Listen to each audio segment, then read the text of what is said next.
जय माँ गायत्री। जय गुरुदेव। जय वंदनीय माता। गुरु माँ के चरणों में प्रणाम। गायत्री अनुष्ठान की सिद्धि कैसे होती है? वैसे तो गायत्री अनुष्ठान की अनेक विधियां हैं। विभिन्न ग्रंथों और विभिन्न प्राचार्यों द्वारा पृथक रीति से विधान बताए गए हैं। इनमें से कुछ विधान ऐसे तांत्रिक प्रक्रियाओं से परिपूर्ण हैं कि उनका तिल तिल विधान यथा नियम पूरा किया जाना चाहिए। यदि उसमें जरा भी गड़बड़ हो तो लाभ के स्थान पर हानि होने की आशंका अधिक रहती है। ऐसे अनुष्ठान गुरु की आज्ञा से उनकी उपस्थिति में करना चाहिए, तभी उनके द्वारा समुचित लाभ प्राप्त होता है। किंतु कुछ ऐसे भी राजमार्गी साधन हैं जिनमें हानि की कोई आशंका नहीं है, जितना है लाभ ही है। ऐसे राम नाम अविधि पूर्वक जपा जाए तो भी कुछ हानि नहीं, हर हालात में कुछ ना कुछ लाभ ही है। कुछ राजमार्ग के अनुष्ठान ऐसे होते हैं जिनमें हानि की किसी दशा में कुछ संभावना है। हाँ, लाभ संबंध में ये बात अवश्य है कि जितनी श्रद्धा, निष्ठा और तत्परता से साधन किया जाएगा उतना लाभ होगा। देवशयनी एकादशी से लेकर देव उठनी एकादशी के 4 महीनों को छोड़कर अन्य 8 महीनों में गायत्री की 1.25 लाख सिद्धि का अनुष्ठान करना चाहिए। शुक्ल पक्ष की द्विज इसके लिए शुभ मुहूर्त है, जब चित्त स्थिर और शरीर स्वस्थ हो तभी अनुष्ठान करना चाहिए। बेमन या बीमार शरीर से अनुष्ठान तो क्या, कोई भी काम ठीक तरह नहीं हो सकता।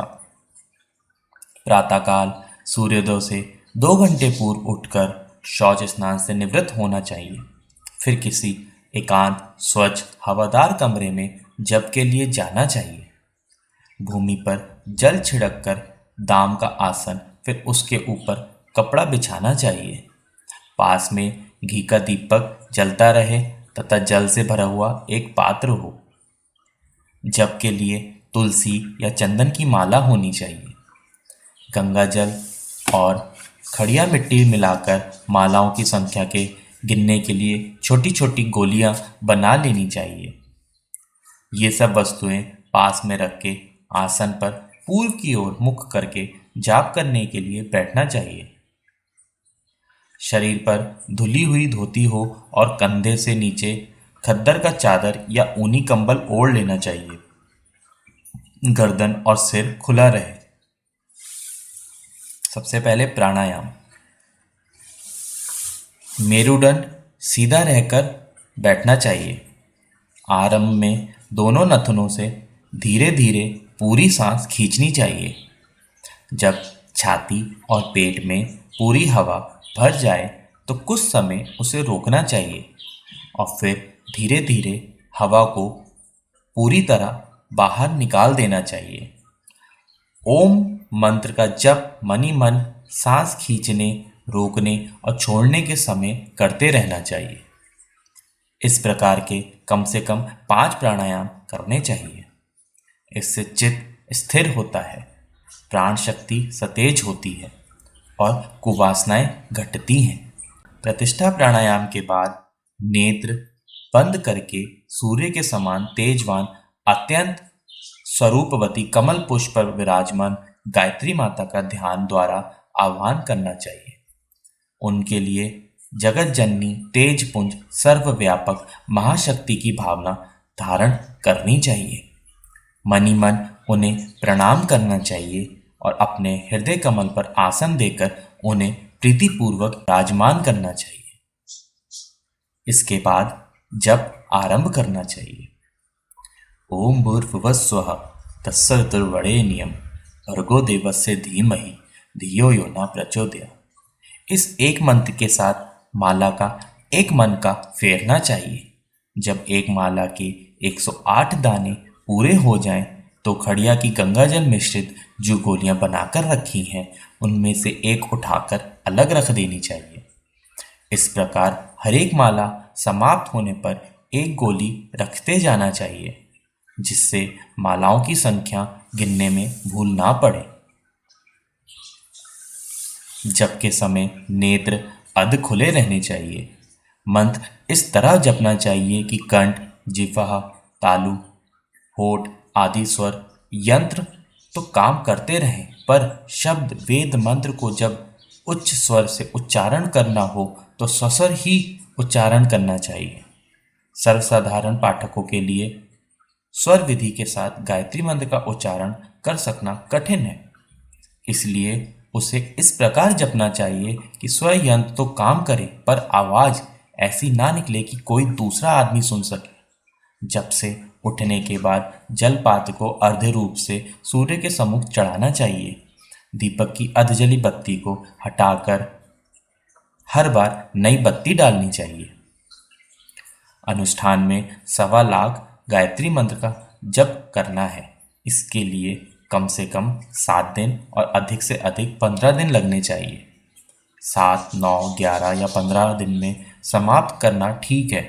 साधारणतः 1 घंटे में 15 से लेकर 20 माला तक जपी जा सकती है। कुल मिलाकर 1158 माला जपनी होती है। इसके लिए करीब 60 घंटे चाहिए।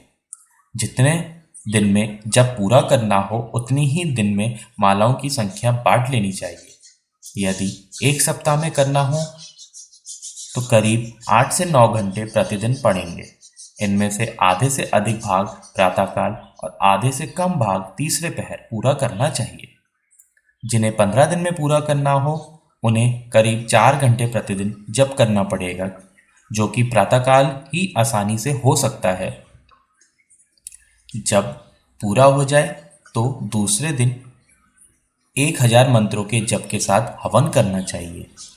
गायत्री हवन में वैदिक कर्म कांड की रीतियां ना बढ़ती जा सकें तो कोई हानि नहीं है।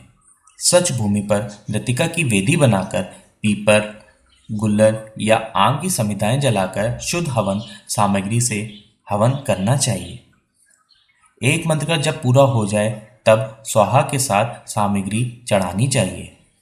एक दूसरा साथी हवन में और बैठना चाहिए जो आहुति के साथ घी चढ़ाता जाए। जब 10 मालाएं मंत्र जप के साथ हवन समाप्त हो जाए तो अग्नि की 4 प्रदक्षिणा करनी चाहिए। तत्पश्चात भजन, कीर्तन, प्रार्थना, स्तुति करके प्रसाद का मिष्ठान बांटकर कार्य समाप्त करना चाहिए। जिन्हें गायत्री मंत्र ठीक रीति से याद ना हो सके वे ओम भूर्भुवः स्वः केवल इतना ही जाप करें। जिन दिनों अनुष्ठान चल रहा हो उन दिनों एक समय ही सात्विक भोजन करना चाहिए। संध्या को आवश्यकता पड़ने पर दूध या फल लिया जा सकता है। भूमि पर सोना चाहिए, हजामत नहीं बनवानी चाहिए, ब्रह्मचर्य से रहना चाहिए। चित्त को चंचल, शुद्ध या कुपित करने वाला कोई काम नहीं करना चाहिए। कम बोलना, शुद्ध वस्त्र पहनना, भजन सत्संग में रहना, स्वाध्याय करना तथा प्रसन्नचित्त रहना चाहिए। अनुष्ठान पूरा होने पर सत्पात्रों को अन्न धन का दान देना चाहिए। इस प्रकार 1.25 लाख जाप गायत्री मंत्र सिद्ध कर लेने पर वो चमत्कार पूर्ण लाभ करने वाला हो जाता है। बीमारी, शत्रु का आक्रमण, राज दरबार का कोप, मानसिक भ्रांति, बुद्धि या स्मरण शक्ति की कमी, ग्रह जन्य अनिष्ट, भूत बाधा, संतान संबंधी चिंता, धन हानि, व्यापारिक विघ्न, बेरोजगारी, चित्त की अस्थिरता, वियोग, द्वेष, भाव, असफलता आदि अनेक प्रकार की आपत्तियां और विघ्न बाधाएं दूर होती हैं। अनुष्ठान सिद्ध होने के बाद व्यक्ति अपने दूसरे साथियों की विपत्ति तक भी टाल सकता है।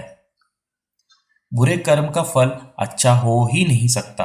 बुरा कर्म करते हुए जो किसी को फलता फूलता देखा जाता है वो उसके उस बुरे कर्म का फल नहीं है, वो तो पूर्व के किसी शुभ कर्म का फल है जो अभी प्रकट हुआ है। अभी जो वो बुरा कर्म कर रहा है उसका फल तो आगे चलकर मिलेगा। बुरा कर्म का फल अच्छा ही हो ऐसा नहीं होता।